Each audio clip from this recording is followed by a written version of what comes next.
You need to see what just happened in the last 30 days. Canadian banks are using a hidden list to flag mortgage renewals.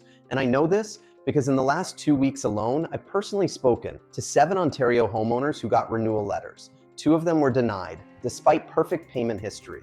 Now here's why the numbers are explosive. 3.6 million renewals by end of 2026, 2.4 trillion in mortgage debt, and up to 847,000 homeowners with perfect credit at risk of denial.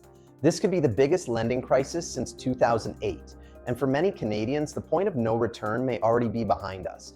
What most people don't understand is you can make every payment on time, perfect credit, perfect history, and still get denied a renewal or be forced into a higher cost mortgage. Why? Because renewal is not automatic anymore. Lenders are quietly changing the rules. Think of it like this: you've been a perfect gym member for 5 years, but when it's time to renew, they suddenly want to check your credit, your income, your debt. That's mortgages in 2025.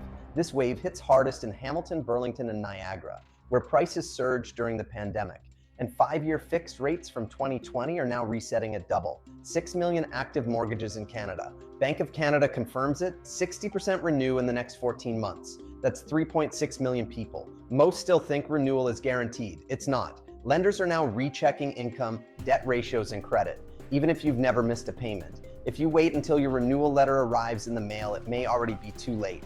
Before we get into it, do me a quick favor. Smash the like button so this reaches more Canadians before the renewal shock hits. In the next 90 seconds, I'll show you how banks are flagging renewals and how to check if you're already on their risk list. Let's get into it. Here's what's really happening behind closed doors. Banks are sitting on massive losses, and they're tightening renewals to cover the cracks. Between 2020 and 2022, they loaded up on low-yield government bonds and 5-year mortgages. Then the Bank of Canada hiked rates, fastest increase in modern history.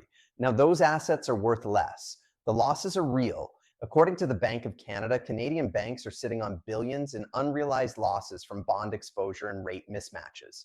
Most of it's hedged through derivatives, but the pressure is real. Now here's the part that should terrify you. There's no letter, no warning, no announcement, just quiet internal flags. You're either safe or you're on the list. Are you on that list? I'll show you how to check in the next 2 minutes.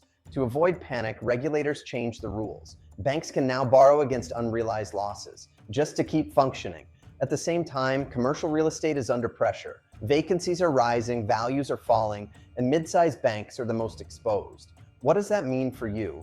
It means banks are on defense. They're changing how renewals work, not because you defaulted, but because they're bracing for impact. And look, I get it. Mike, you're being dramatic. Banks aren't out to get us. But I've been doing this for over 10 years, and I've never seen this kind of across-the-board tightening. Not in 2017, not ever. Now here's what actually changed. If you renew with your current lender, you don't need to pass the stress test again. That's true. But they can still say no if your income dropped, if your debts went up, if your home value fell, and if they deny you, now you have to switch lenders, which means full requalification at today's higher rates, with the stress test applied. So yes, technically, you're exempt, but only if your lender says yes, and that's where the hidden list comes in. Banks now use internal models. They scan for income changes, new credit activity, HELOC usage, debt ratios, even the industry you work in. Think of it like this: you show up to a restaurant with a reservation. You did everything right, but the host says, sorry, we're full, even though half the tables are empty. That's renewals in 2025. Good borrowers, perfect credit, still getting flagged because their file doesn't fit the new risk model. In the next 90 seconds, I'll show you the 3 silent triggers that can quietly kill your renewal, even if your payment history is flawless. Let's break them down. Trigger 1, income change. Any shift in job, pay structure, or stability can flag you. You were salaried, now you're contract, you lost a bonus, switched industries, or your pay is variable. Even a company car benefit removed, that's a red flag. One Burlington couple lost a $12,000 perk, still had strong income. Bank pulled the renewal. So pause right now. Has your income structure changed? Even if it's higher, if the type changed, it's a risk. Trigger 2, rising debt load. Have you added a car loan, used your home equity line of credit, opened new credit cards? Every account adds to your debt service ratios. OSFI caps gross debt service at 39%, total debt service at 44%. Even with perfect credit, if you're above those numbers, you're flagged. Equifax says over 6% of Canadians renewing in 2024 saw payments jump $500 or more. Most had added new debt. Quick check. Open your credit app. How many new accounts since your last renewal? Even one could tip the scale. Trigger 3, loan to income creep. This one catches people off guard. It's not just what you owe, it's how your mortgage compares to your income. OSFI flags any uninsured loan over 4.5 times income. You earn 100,000. 450,000 is the ceiling. But if you borrowed 900,000 during the peak, you're now at 9 times income. Even if your house lost value, your ratio is still off. Do the math. Take your mortgage balance, divide it by your income. If it's over 4.5, you're in the danger zone. Now here's where it gets worse. You locked in at 2.5%. Now you're renewing at 5.25. That's a jump of up to $1,000 a month.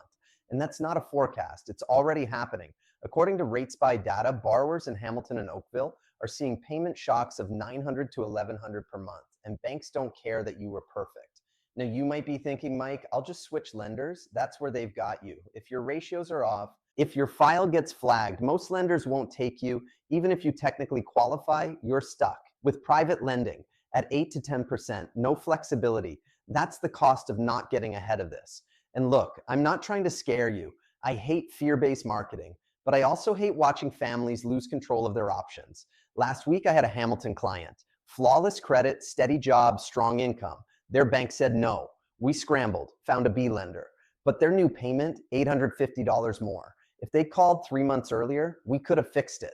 That's why I'm making this video, so you don't get caught the same way. Here's your recap. 3 silent renewal killers: income drop, debt ratio spike, loan to income creep. Any one of those can get you denied. But if you act now, you still have options. Let's bring this home with proof, a plan, and what to do next. You've seen the numbers. Now let me show you what's already happening across Canada. According to CMHC and Rate Hub, mortgage delinquencies rose 43% in 2024, the biggest jump since the last financial crisis. A Montreal couple went viral after their renewal was denied. Perfect credit, never missed a payment, still rejected, forced into a private mortgage at 10%. That's what happens when you're not ready. Now here's how to protect yourself, even if your renewal is 6 months away. But here's what most brokers won't tell you. You can do every step right and still get blindsided if you wait too long, because the window is closing. Lenders are tightening every quarter. And once your renewal letter hits, your options disappear. That's why this 7-day plan only works if you start now, not next month, now. This is your 7-day action plan. Day 1, pull your credit report, calculate your loan to income ratio. If it's over 4.5, take action. Day 2, call your broker, ask if requalification applies to your renewal, and if switching lenders triggers the stress test. Day 3, pay down debt. Even $3,000 off a credit card can fix your ratios. Day 4, ask about B lenders or credit unions that skip the stress test. Some allow longer amortization. Day 5, build a cash buffer. $5,000 in savings gives you leverage. Now here's the thing, you can do this yourself, but most people don't have time to track every policy change. That's why I built the free seller guide. It shows exactly what lenders look for and how to get ahead of the new rules. Link is in the description. Grab it now while your renewal is still months away. Day 6, talk to a family member about co-signing if needed. A second income can solve the ratio issue fast. Day 7, book a strategy call. Get your file reviewed by a broker who specializes in renewals. Lock your rate before your letter arrives. Link is below, or call me direct. Because once that letter hits your inbox, your leverage is gone. Here's the truth. Up to 847,000 Canadians are at risk, not because they did anything wrong, but because the rules changed. And no one told them. Now you've been told. You don't need to panic, you just need to prepare. I'm Mike Johnson, thanks for watching, and I'll see you in the next one.